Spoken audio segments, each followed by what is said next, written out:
اپنی تمام تر الجھن اور پریشانی کے باوجود وہ چاہتا تو اوپر والوں کو اس واقعے کی ہوا بھی نہ لگنے دیتا اور اس طرح اپنے ریکارڈ کو بے داغ رکھنے میں کامیاب ہو جاتا۔ میرے لیے وہ معاملہ ثانوی تھا جسے لاہور سے واپسی کے لیے کرنا تھا، لہذا گھر پہنچ کر میں نے سلطان شاہ کو اس کی ہدایت کے ساتھ سونے کے لیے ایک کمرہ دے دیا کہ وہ میرے ملاقاتیوں کی نگاہوں سے حتی الامکان دور ہی رہے گا۔ میں نے یہ سوچ ہی لیا تھا کہ رکشی کی دھمکیوں یا کار کی ڈگی سے ملنے والے ٹائم بم کے بارے میں ایٹو کو ایک لفظ بھی نہیں بتاؤں گا تاکہ قاسم کا منصوبہ ناکارہ ہو کر رہ جائے۔ دوسری طرف ایٹو نے بھی مجھے کسی قسم کے رابطے سے منع کر دیا تھا، بس باہر لے جانے والوں کا انتخاب مکمل ہونے کے بعد مجھے اس کو اطلاع دینا تھی، اس لیے ایٹو کو فون کرنے کی کوئی ضرورت نہ تھی۔ میں نے اس دن کا آخری پیک بنا کر مسہری کے سرہانے روشنی کا بلب آن کر کے روشنیاں گل کر دیں اور بستر پر نیم دراز ہو گیا۔ ذہن پر سرور کی کیفیت طاری تھی لیکن نیند کا کوسوں بھی مجھ سے رشتہ نہ تھا۔ میں بستر پر پڑا ایک ناول کا مطالعہ کرتا رہا۔ ناول اچھا تھا، بڑی طاقتوں کی سرد جنگ کی کہانی کو مغربی مصنف کامیاب حد تک آگے بڑھا لے گیا تھا کہ بعد خفیہ مقاصد کی تکمیل کے لیے اس نے روسی ایجنٹوں کے مضبوط حصار میں امریکی صدر کی بیوی کی جگہ اس کی ہم شکل اور تربیت یافتہ روسی جاسوسہ کو صدر امریکہ کے ہمراہ دکھایا تھا۔ اس جاسوسہ کی تربیت اور اداکاری اس قدر مکمل تھی کہ صدر امریکہ کو شبہ تک نہ ہو سکا کہ اس کی بیوی واشنگٹن سے ہزاروں میل دور روسی قید میں تشدد کی صحبتیں جھیل رہی تھی اور اس کے ساتھ ایک جاسوسہ موجود تھی۔ کہانی میں میری دلچسپی اس لیے اور بھی بڑھ گئی کہ میں یونیسکو کے تحت ہونے والے کھلے اجلاس میں امریکی مذہوب کی زبانی روسی عزائم کی ناقابل یقین کہانی سن چکا تھا، اور اسی وقت سے یہ خیال مسلسل میرے ذہن میں کچوکے لگا رہا تھا کہ اپنی سرزمین پر ہیروئن کی تیاری، درآمد اور تجارت میں ملوث ہر چھوٹا بڑا مہرا دانستہ یا پھر نادانستہ طور پر ایک بھیانک سازش کا اعلی کار بنا ہوا تھا جس کے مقاصد حصول زر سے زیادہ جغرافیائی اور سیاسی تھے۔ میں کہانی میں اس کے ایک کردار کی طرح ڈوبا ہوا تھا کہ اچانک خوابگاہ کے سناٹے میں فون کی گھنٹی چیخی اور چند ثانیوں کے لیے میرے اعصاب بکھر کر رہ گئے۔ بے اختیار میری نگاہیں وال کلاک کی طرف اٹھ گئی جو اس وقت 2 بجے کے عمل کا اعلان کر رہا تھا۔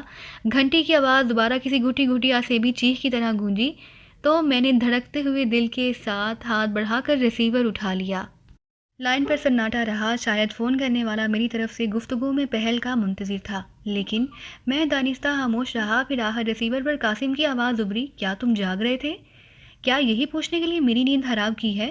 میں غصیلے لہجے میں گرایا۔ کثرت شراب نے میری آواز ویسے ہی بھاری کر دی تھی، لہذا مجھے لہجے کو ہمار آلود بنانے کے لیے اداکاری کی ضرورت نہیں پڑی۔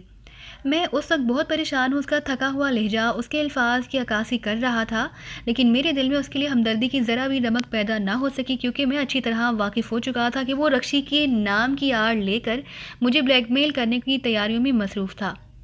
ورنہ یوں بے وقت تمہیں تنگ نہ کرتا، پریشانی کا سبب بھی بتا ڈالو، میں نے جذبات سے آری سرد لہجے میں کہا۔ ابھی وقت باقی ہے، میں تمہارے مسائل سے اوپر والوں کو آگاہ کر دوں گا۔ نہ نہ، اسی کھردری آواز میں بوکھلاہٹ ٹوٹ کر آئی۔ یہ کوئی آفیشل معاملہ نہیں، میں نے تمہیں دوست سمجھ کر فون کیا ہے اور اس پریشانی کا تعلق تم سے بھی ہے۔ دوستی کا تو کوئی تعلق نہیں ہے ہمارے درمیان، میں نے تلخ لہجے میں کہا۔ کل تک تو تم میرے اوپر تھے، آج تابع ہو، ایسے میں دوستی کی کوئی گنجائش کہاں نکل سکتی ہے؟ تو پھر معاملے کی بات ہی صحیح۔ قدرے سکوت کے ساتھ اس کی آواز میں بھی تندی اود کر آئی۔ رکشی کا کچھ پتہ چلا؟ میں اس معاملے سے بالکل بری الذمہ ہوں، اس کا سراغ لگانا تمہارا کام ہے۔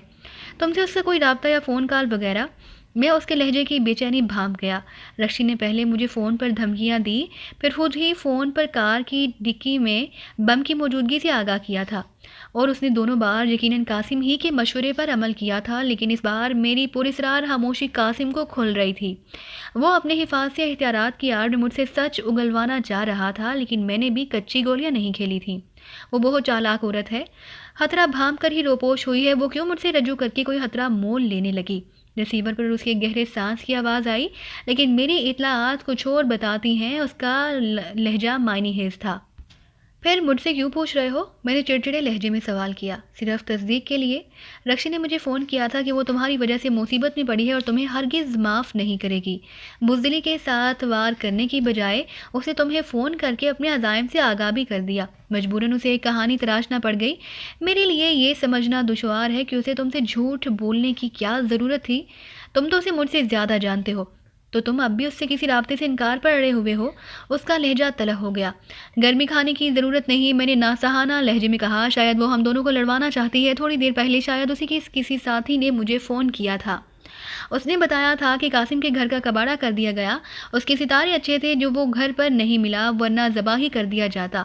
میں نے تو تم سے کلیدنے کی کوشش نہیں کی کہ تمہارے گھر پر کیا ہوا۔ کچھ بھی نہیں ہوا، اس کی آواز میں مدفانہ بوکھلاہٹ اود کر آئی۔ میرے گھر میں میری مرضی کے بغیر پرندہ بھی پر نہیں مار سکتا۔ اور کیا بکواس کی تھی اس نے؟ مجھے بھی دھمکیاں دے رہا تھا۔ ہو سکتا ہے رکشی نے اسی کی بابت تمہیں بتایا ہو سکتا ہے اس کی مصالحانہ آواز ابھری، لیکن وہ اس کی کھلی منافقت تھی۔ اسے اچھی طرح معلوم تھا کہ میں رکشی کے بارے میں جھوٹ بول رہا تھا۔ بات صرف اتنی تھی کہ میری زبان سے اپنے گھر میں کسی کی مداخلت کا ذکر سن کر وہ تذبذب میں پڑ گیا۔ اسے اس بات کی اہمیت گھٹانے کی کوشش میں فی الوقت رکشی کے بارے میں میرا جھوٹ تسلیم کرنے پر آمادہ ہو گیا تھا۔ ہمیں پوری طرح ہوشیار رہنا چاہیے تھا۔ کوئی بھی خطرہ محسوس ہو تو بے دریغ مجھ سے رجوع کرنا۔ ویسے فون کرنے والے کی آواز سے کچھ اندازہ تو لگایا ہوگا تم نے اس کے بارے میں؟ پختہ عمر کا کوئی حرانٹ آدمی معلوم ہوتا تھا۔ تمہارے بارے میں بہت نازیبا الفاظ استعمال کر رہا تھا۔ اس نے تو یہاں تک کہا کہ وہ ہم لوگوں کے بارے میں بہت کچھ جانتا ہے اور جلد ہی ہماری اینٹ سے اینٹ بجا دے گا۔ میں نے ایک سوچے سمجھے منصوبے کے تحت شوشہ چھوڑا۔ اچھا ہوا کہ تم نے بتا دیا، اب میں بھی اسے دیکھ لوں گا۔ اس کی آواز تفکر آمیز ہو گئی۔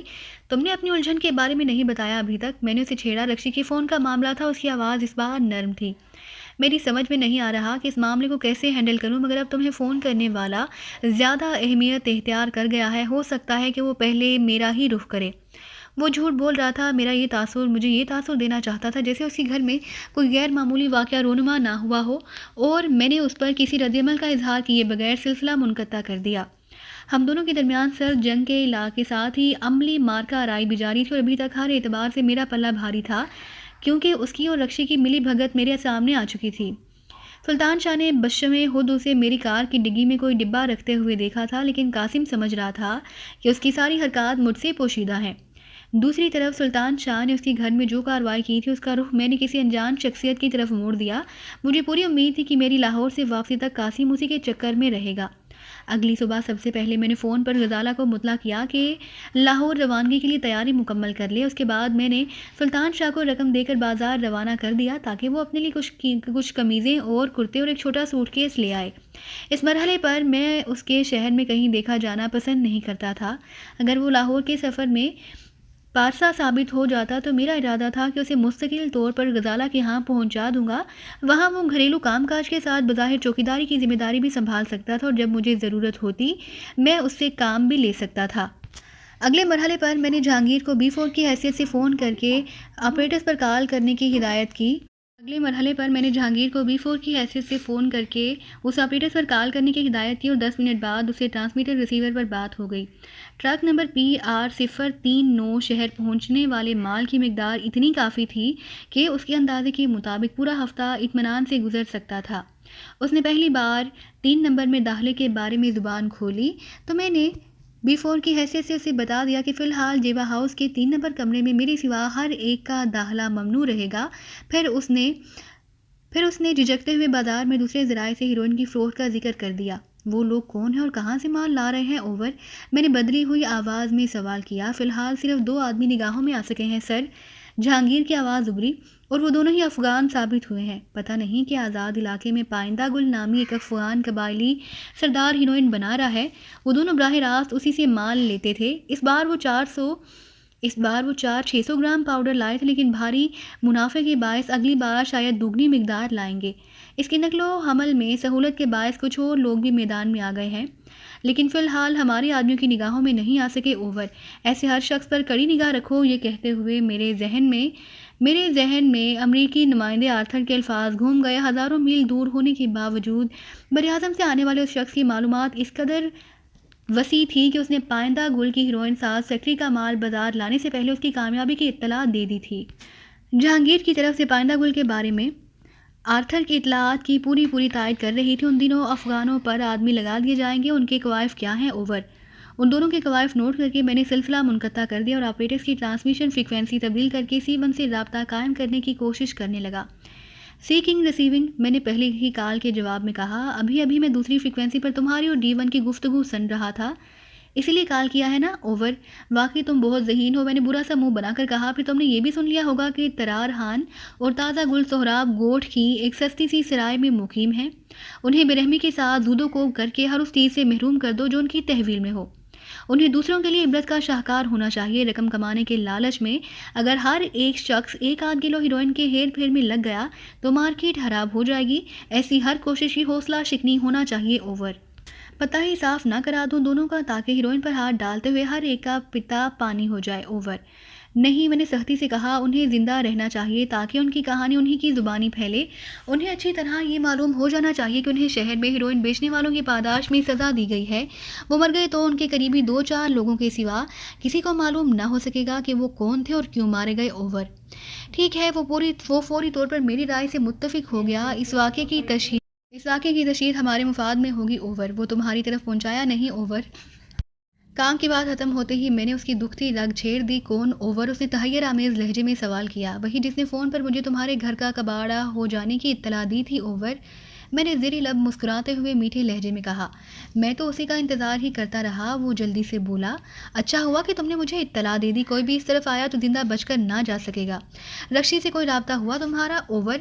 اپنی صفائی پیش کرنے کے ساتھ ہی اس نے اپنی دانش میں مجھے ذہنی کچوکا دینے کی کوشش کی کیونکہ اسی کے ایما پر رکشی نے مجھے فون پر پہلے دھمکیاں دی تھیں. پھر کار کی ڈگی میں ٹائم بم کی موجودگی کی اطلاع دی. لیکن میں رکشی سے کسی رابطے سے ہی صاف انکار کر رہا تھا. فکر نہ کرو، رابطہ ہوتے ہی تمہیں مطلع کروں گا. میرا خیال ہے کہ اسے کوئی بڑبولا ساتھی مل گیا ہے جو دھمکیاں دینے کے معاملے میں حاتم ہے لیکن عملاً ناکارہ ہے. موقع ملا تو میں کسی تدبیر سے رکشی کو گھیر ہی لوں گا. پھر اس کی وہ درگت بناؤں گا کہ وہ یاد رکھے گی. اوور. میں نے پورا شہر چھان مارا لیکن اس کا کہیں سراغ نہیں مل سکا. وہ جس انداز میں روپوش ہوئی ہے اس سے تو یہی ظاہر ہوتا ہے کہ وہ کچھ کر گزرنے پر تل گئی ہے اور آسانی کے ساتھ ہمارے ہاتھ نہ آ سکے گی. لیکن پھر بھی اگر وہ تمہارے ہاتھ لگ ہی جائے تو اس پر تشدد وغیرہ کیے بغیر میرے حوالے کر دینا. وہ میرا کیس ہے. میں دیکھوں گا کہ وہ کتنے پانی میں ہے. اوور. میں ہنس پڑا. ارے درگت سے میری مراد تشدد نہیں تھا. میں بالکل ہی پتھر نہیں ہوں. اچھی خاصی جمالیاتی حس کا مالک ہوں. اوور. میں نے بات بنا دی ورنہ درگت کا زومانی لفظ میں نے محض اس کا رد عمل دیکھنے کے لیے ہی استعمال کیا تھا. رکشی کا کردار کچھ بھی صحیح لیکن وہ قاسم کی دوست تھی. اس نے اضطراری طور پر میرے تشدد سے اختلاف کیا تو میں اس کے دل میں رقیبانہ جذبات کو ہوا دے کر اس کی کھوپڑی کو گرما دیا. مجھے پورا یقین تھا کہ اس نے اپنے رد عمل پر قابو پانے کی کوشش کی ہوگی لیکن وہ بولا تو اس کی آواز میں تلخی موجود تھی. تم جو چاہو کر سکتے ہو. میں تمہیں حکم نہیں دے سکتا لیکن بہتر یہی ہوگا کہ تم جو چاہو کرو کہ تم اس سے دور ہی رہو. وہ بہت چالاک ہے. تمہیں رجھا کر کسی چکنی مچھلی کی طرح تمہاری گرفت سے نکل جائے گی اور تم اس کی تلاش میں شہر کی خاک چھانتے رہ جاؤ گے. اوور. کہاں ہم اس مفروضے میں الجھ گئے. میں نے اس سے اکتائے ہوئے لہجے میں کہا. وہ ہاتھ تھائے گی تو دیکھا جائے گا. فی الحال فوری طور پر نزار خان اور تازہ گل کا بندوبست کرو. Over and all. باہر آ کر میں نے اپنا کمرہ مقفل کر دیا اور ہانسا ماں کی ہدایت کر دی کہ سلطان شاہ لوٹ کر آئے تو میری واپسی تک اسے گھر پر ہی روک لیا جائے. اس طرف سے فارغ ہو کر میں دفتر کے لیے روانہ ہو گیا. راستے بھر میری نگاہیں عقب نما آئینے کا بار بار جائزہ لیتی رہیں لیکن مجھے میرے پیچھے کوئی ایسی کار نظر نہ آئی جس پر تعاقب کرنے پر شبہ کیا جا سکتا. میرے لیے یہ خوشی کی بات تھی قاسم میرے ہاتھوں ایک آدمی کی بے رحمانہ پٹائی کے بعد محتاط ہو گیا ورنہ نگرانی کے لیے پیچھا چھڑائے بغیر میرے لیے لاہور روانگی کے پروگرام میں کرنا دشوار تھا. دفتر میں معمولات سے فارغ ہو کر میں نے عملے کے سینئر اراکین کو مختصر الفاظ میں بریف کرتے ہوئے آگاہ کر دیا کہ شہر میں باہر سے آتے ہوئے چند مہمانوں کی وجہ سے یہ امکان ہے کہ شاید میں 2-4 روز دفتر پر توجہ نہ دے سکوں لہٰذا جملہ معاملات انہیں ہی نمٹانے ہوں گے. میں نے یہ قدم اس لیے اٹھایا تھا کہ کہیں قاسم کو میری روپوشی کی بھنک نہ مل جائے. ایسی صورت میں وہ اپنا شک دور کرنے کی خاطر میرے دفتر سے بھی رجوع کر سکتا تھا. اپنے ایجنٹ سے کراچی تا لاہور آمد و رفت کی 3 اوپن ٹکٹ حاصل کر کے میں غزالہ کی طرف روانہ ہو گیا. تینوں ٹکٹ شام کی سیٹ کے لیے کنفرم تھے لیکن ان پر کسی مسافر کے نام کا اندراج نہیں تھا. میں ایئرپورٹ چیک پر چیک ان ہونے سے پہلے ہر طرح محتاط ہی رہنا چاہتا تھا. میں غزالہ کے گھر پہنچا تو وہ اپنے باپ کے ساتھ بازار گئی ہوئی تھی. اس کی ماں نے محبت اور مٹھاس کے ساتھ میرا استقبال کیا. تم دونوں کہاں جا رہے ہو بیٹا؟ اس نے چند ثانیوں کے بعد محبت آمیز لہجے میں سوال کیا. مر گئے. میں نے دل ہی دل میں سوچا نہ جانے غزالہ نے سفر کے بارے میں اپنے گھر والوں کو کیا بتایا تھا. اگر میرے منہ سے کوئی متضاد بات نکل جاتی تو معاملہ گڑبڑ ہو سکتا تھا. لاہور کا ارادہ ہے. میں نے دھڑکتے ہوئے دل کے ساتھ مختصر ترین الفاظ استعمال کرتے ہوئے محتاط لہجے میں جواب دیا. یہ تو ہمیں معلوم ہے. اس نے صوفے کی پشت گاہ سے ٹیک لگا کر سرور آواز میں کہا. لیکن نام کیا ہے اس ڈاکٹر کا؟ ڈاکٹر؟ میری کھوپڑی پر گویا کوئی وزنی ہتھوڑا آ کر گرا. مجھے اپنے اختیار پر غصہ آنے لگا۔ اگر اس نے اپنے گھر والوں سے کوئی بہانہ بنایا تھا تو اس کا فرض تھا کہ مجھے بھی ہوشیار کر دیتی۔ میں چند سیکنڈ تک لائے ہوئے انداز میں شمع سے نگاہیں چراتا رہا، پھر مجھے ایک گول سا جواب سوجھ ہی گیا۔ ڈاکٹر شوکت علی بہت مشہور ہے، ٹیڑھے مریضوں کا کامیاب علاج کر چکا ہے، اللہ تعالیٰ اس کے ہاتھ میں بڑی شفا دی ہے۔ شمع کے پتلے پتلے گلابی ہونٹوں پر تبسم سا تیر گیا۔ کامران کے بارے میں مشورہ کرو گی اس سے؟ جی ہاں، میں نے اطمینان کا گہرا سانس لیتے ہوئے جلدی سے کہا۔ اس نے کامران کا نام لے کر خود ہی میری مشکل آسان کر دی تھی، اور اب میں اس سے گھنٹوں اس موضوع پر بات کر سکتا تھا۔ بہت قابل آدمی ہے، بس گنے چنے کیس ہی لیتا ہے، لابالغ تو اس کی طبیعت کو چھو کر بھی نہیں گزرا۔ تو کامران کو بھی ساتھ لے جاتے، بھلا مریض کو دیکھے بغیر وہ کیا بتا سکے گا۔ اس کے لبوں کا تبسم گہرا ہو گیا، بڑی بڑی خوبصورت آنکھوں میں نشے کی ویرانی کی جگہ بچوں جیسی معصومانہ چمک ابھر آئی۔ کامران کو لے جانا غیر محفوظ ہو سکتا ہے، میں نے جلدی سے کہا۔ اگر دوران سفر اس پر دورہ پڑ گیا تو دشواری پیدا ہو جائے گی۔ میری کوشش ہوگی کہ ڈاکٹر شوکت کو واپسی پر ساتھ ہی لے آؤں۔ اگر اسے بہت زیادہ مصروفیت ہوئی تو پھر کامران کو کار کے ذریعے لے جانا پڑے گا۔ اور جا کب رہے ہو؟ وہ بدستور مسکرائے جا رہی تھی۔ مجھے یوں محسوس ہوا جیسے وہ اپنے ہونے والے داماد کو سامنے پا کر خوشی محسوس کر رہی ہو۔ بس آج شام کی پرواز پر نشستیں محفوظ کرا لی ہیں میں نے جیب سے ٹکٹ نکالتے ہوئے کہا۔ خدا تم دونوں کو سلامت رکھے اور ساتھ ٹھہر کے واپس آؤ۔ وہ دعائیہ انداز میں بولی۔ ہم تو زمین کا بوجھ بن کر رہ گئے ہیں بیٹے، شاید اب تمہاری خوشیاں دیکھ کر جینے کا حوصلہ مل جائے۔ ہمارے لیے تو یہی ایک خوشی برداشت سے باہر ہوئی جا رہی ہے کہ تمہاری طفیل غزالہ بیٹی نے ہم سے جیتے جی صلح کر لی ہے، ورنہ اس کی نفرت سے جلتی ہوئی آنکھیں شاید قبر میں بھی ہماری روح کو بے چین ہی رکھتی۔ اسی اثنا میں غزالہ تقریباً دوڑتی ہوئی ڈرائنگ روم میں گھس آئی۔ شاید اس نے باہر میری گاڑی دیکھ کر میری موجودگی کا اندازہ لگا لیا تھا اور سیدھی اندر ہی آئی تھی، کیونکہ اس کے ہاتھ میں پھولا ہوا شاپنگ بیگ جھول رہا تھا۔ لو بیٹی، اب تم سنبھالو تنویر میاں کو۔ شمع تھکے ہوئے انداز میں اٹھتے ہوئے بولی۔ تھوڑی دیر بیٹھتے ہیں تو ہماری ہڈیاں تک دکھنے لگتی ہیں۔ میں احتراماً کھڑا ہو گیا۔ کوئی گڑبڑ تو نہیں ہوئی؟ ماں کے جاتے ہی غزالہ نے تجسس آمیز سرگوشیانہ لہجے میں سوال کیا۔ تم نے تو مروانے میں کوئی کسر ہی نہیں چھوڑی تھی، بس کان پر سے گزر گئی۔ میری بات ادھوری رہ گئی کیونکہ اسی لمحے کرنل زوار زیدی پرتپاک انداز میں میری مزاج پرسی کرتا ہوا اندر داخل ہوا تھا۔ بیوی کی طرح آدمی بھی سمجھدار تھا۔ کھڑے کھڑے خوش دلی سے چند باتیں کرنے کے بعد لباس تبدیل کرنے کا بہانہ کر کے اندر چلا گیا اور ہم دونوں ایک دوسرے کے مقابل بیٹھ گئے۔ کوئی بہانہ کیا تھا تو مجھے کیوں اندھیرے میں رکھا؟ میں نے غزالہ کو گھورتے ہوئے خشک لہجے میں سوال کیا۔ بس خیال ہی نہیں رہا کہ آپ میری غیر موجودگی میں بھی گھر آ سکتے ہیں۔ وہ ہنستے ہوئے بولی۔ ہوا کیا تھا؟ ہوتا کیا، تمہاری اماں جان اچانک ہی لاہور کے ڈاکٹر کا نام پوچھ بیٹھی۔ میں نے برا سا منہ بنا کر کہا۔ بس فوراً ہی مجھے ایک نام سوجھ گیا، ورنہ ہم کرکری ہو جاتی۔ بازار میں مجھے اپنی حماقت کا احساس ہوا تھا۔ وہ ہنستے ہوئے بتانے لگی۔ لیکن یہ تسلی تھی کہ آپ ہاتھ سے حاضر دماغ ہیں، بات بگڑنے نہ دیں گے۔ بگڑنے میں کوئی کسر تو نہ رہ گئی تھی، میں نے تلخ لہجے میں کہا۔ وہ کامران کو بھی ساتھ لے جانے کا مشورہ دے بیٹھی تھی۔ کامران کو اس کی مسکراہٹ ایک دم کافور ہو گئی اور آنکھوں میں تحیر کی جھلکیاں تیرنے لگی۔ مگر کیوں؟